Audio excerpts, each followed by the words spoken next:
علماء کرام میں ایک ڈسکشن ہے، اگر ایک انسان سے یہ کہا جائے کہ اگر تیری زندگی کا ایک ہی دن باقی ہے تو انسان کیا کرے گا؟ اگر ڈاکٹرز یہ کہہ دیں کہ آدھے دن کے بعد تیری موت آنے والی ہے، تیری زندگی ختم ہونے والی ہے، تو اس وقت انسان کیا کرے گا؟ کیا سوچتا ہے انسان؟ کیا وہ کام کرے گا جو کام انسان کو نقصان پہنچاتے ہیں؟ کیا وہ کام کرے گا بندہ جو کام انسان کی دنیا کو تباہ کر دیتے ہیں، یا وہ کام کرے گا جو انسان آخرت میں کام آنے والے ہیں؟ جب ڈاکٹرز بتا دیتے ہیں تو انسان سنبھل جاتا ہے۔ اللہ تبارک و تعالیٰ قرآن مجید میں اعلان کر رہا ہے کہ یہ دنیا صرف ایک دن ہے یا آدھا دن ہے۔ اس کی قدر کو سمجھو اور اس کی ویلیو کو سمجھو۔ اگر نہیں سمجھو گے تو اپنے آپ کو بھلا دو گے۔ لا تکونوا کالذین نسوا اللہ فانساہم انفسہم، ان لوگوں کی طرح نہ ہو جانا جن لوگوں نے اللہ کو بھلا دیا، تقوی الہی اختیار نہیں کیا، صراط مستقیم پر چلنے کے لیے تیار نہیں ہوئے۔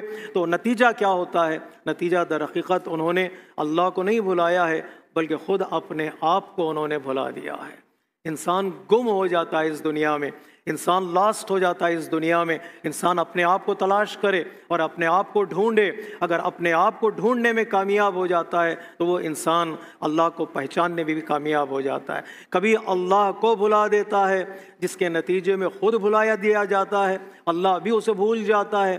کبھی انسان خود کو نہیں پہچانتا، خود کو نہیں پاتا تو اللہ کو بھی انسان پہچان نہیں پائے گا اور نہیں پا سکے گا۔ اس لیے مولا کائنات نے فرمایا، تعجب ہے مجھے ایسے بندے پر جو گم شدہ چیزوں کو تلاش کر لیتا ہے لیکن خود گم ہو گیا ہے لیکن ڈھونڈنے کی کوشش نہیں کرتا۔ We are lost in this world, لیکن اپنے آپ کو ہم تلاش نہیں کرتے، ڈھونڈتے نہیں کہ میں کون ہوں، میری رسپانسبلٹیز کیا ہیں اور میری ذمہ داریاں کیا ہیں اور میرے اب کام کیا ہیں۔ جو انسان یہ جان لیتا ہے وہ دنیا میں بھی کامیاب رہے گا اور آخرت میں بھی کامیاب رہے گا۔ نہج البلاغہ میں مولا کائنات فرماتے ہیں، کفا بالمرء جہلا ان لا یعرف قدرہ۔ ایک اگنورنس کے لیے انسان کے بس اتنا ہی کافی ہے کہ انسان اپنی ویلیو کو نہیں سمجھ پاتا، اپنی قدر کو اور اپنی قیمت کو نہیں سمجھ پاتا، ان کاموں میں لگا دیتا ہے جن کاموں کے بارے میں انسان سے